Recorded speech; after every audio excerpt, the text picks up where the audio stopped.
Welcome to this lesson for introduction about Matlab. Now I have the Matlab version 2013. If you have different version of Matlab, working in Matlab will be approximately similar.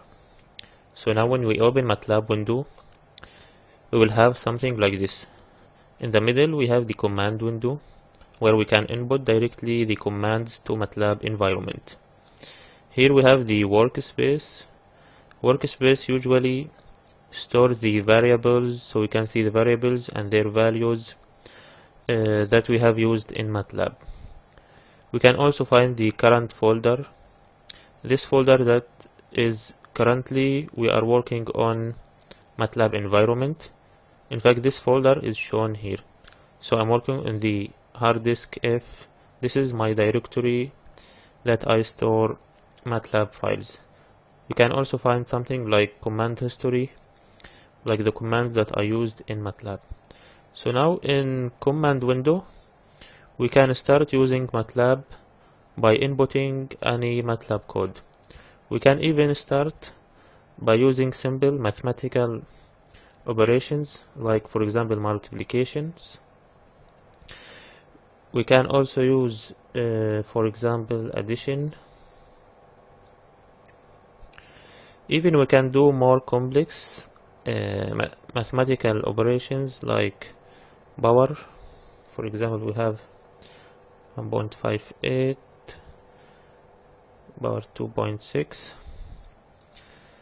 So after that we can use Matlab to store the variables and to be used afterwards. For example, we can say x equal 45.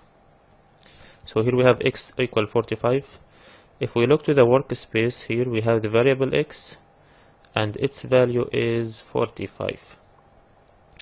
Now I can use y, for example, equals to x square plus 14. Now I have the y value, also y is a variable, now also stored in the workspace. I can say, for example, z equal 2 multiplied by x minus 8 multiplied by y. So I will have the new value of z.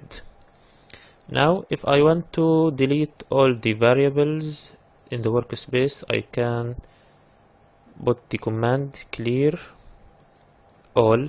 So clear all will clear all variables in the workspace as we have been starting from the initial point. So now I have cleared all the variables in the workspace. Now we have written a lot in the command window. Maybe I need also to clear the command window. So I can just write clc. This command will clear the command window. So now I have a cleaned window.